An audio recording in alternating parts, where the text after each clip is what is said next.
Bonjour les amis. Donc, je me présente, je m'appelle Alexandra Gaspard, je suis formatrice et coach en dessin neurographique. Et aujourd'hui, je voulais vous apporter quelques précisions sur le choix du thème. Premièrement, euh, comment savoir en fait si c'est le bon thème? Ça doit résonner en vous, ça doit être quelque chose qui vous travaille au long de votre journée, qui vous préoccupe, et vous saurez déjà que c'est le thème qu'il faut que vous travaillez. Euh, je vous donne un petit exemple quand même parce que ça peut arriver. De commencer un dessin, par exemple, je vous donne un exemple, un petit conflit, une petite anxiété qu'il y a eu enfin, ça vous a créé de l'anxiété, par exemple, un conflit avec un de vos collègues de travail. C'est sûr que si vous dessinez ce jour-ci, ce jour-là, pardon, ce jour-là, sur ce thème, là, il est d'actualité, c'est sûr que si vous reprenez votre dessin dans 2 semaines, il est fort probable que la situation soit caduque et qu'elle n'ait plus lieu d'être travaillé. Forcément, ou alors ça sera sous un autre angle ou une autre situation avec votre collègue, mais ça ne sera pas la situation que vous avez déjà réglée. Vous voyez? Deuxièmement, je voulais vous parler du coup du nombre de mots qu'il faut utiliser pour choisir son thème. Donc, tu as forcément déjà ton grand cas, hein, tes finances, tes communications, ta santé, etc. Et ton sous-thème, ça doit être un, deux ou trois mots grand maximum. Alors, ça peut se présenter de deux manières différentes. Ça peut se présenter de façon négative, hein. Euh, j'ai- euh,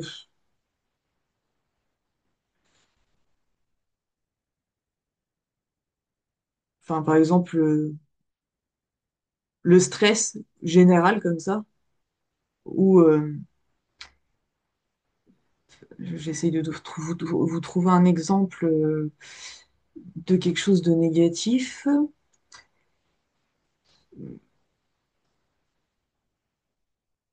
Par exemple, gérer mes émotions négatives. On aurait pu le faire plus largement, juste et dire être plus positive émotionnellement, tout simplement.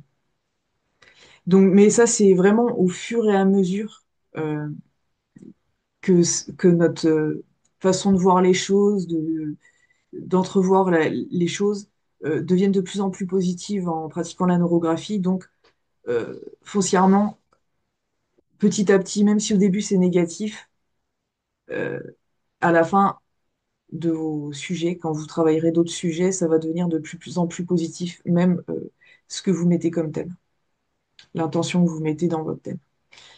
Donc, pas de problème. Et puis, dans tous les cas, c'est un peu comme un élastique tendu. Dans tous les cas, même ce qu'on veut pas, c'est comment dire? C'est toujours un équilibre entre ce qu'on veut pas et ce qu'on veut, la vie. Donc concrètement, même si tu le mets de façon négative ou de façon positive, le but c'est d'équilibrer. Donc pas de stress. Je voulais également vous donner un petit conseil de si vous êtes débutant, bon déjà de faire 2, 3 dessins par semaine, euh, c'est déjà bien.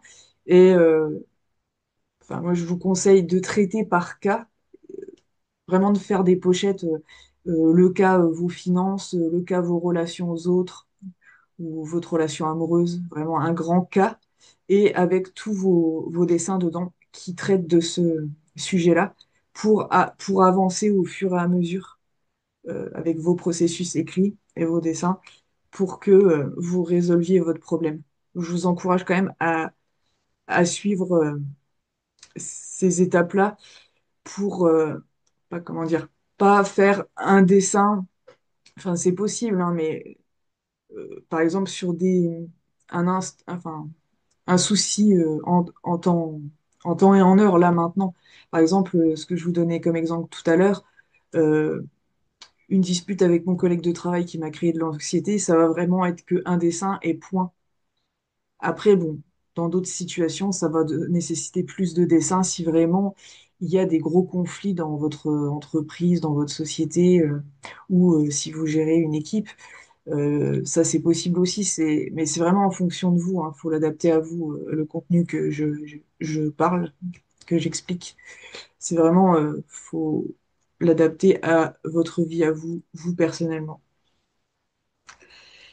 Euh, et du coup, pour ceux qui sont un peu plus expérimentés, si vous dessinez déjà depuis quelque temps la neurographie, c'est possible hein, de faire un dessin par jour, par contre. Un thème par jour, c'est possible. Pareil, essayez quand même d'avancer sur vos grands cas, sur vos grandes problématiques générales. Donc toujours avec votre, euh, votre thème 1, votre sujet 2, sujet 3, sujet 4 dans le même cas. Voilà, bah, je pense que j'ai tout dit, hein. J'espère que ça vous a un peu aidé, aiguillé. Et du coup, je vous dis à la prochaine fois. Merci de votre attention. Au revoir.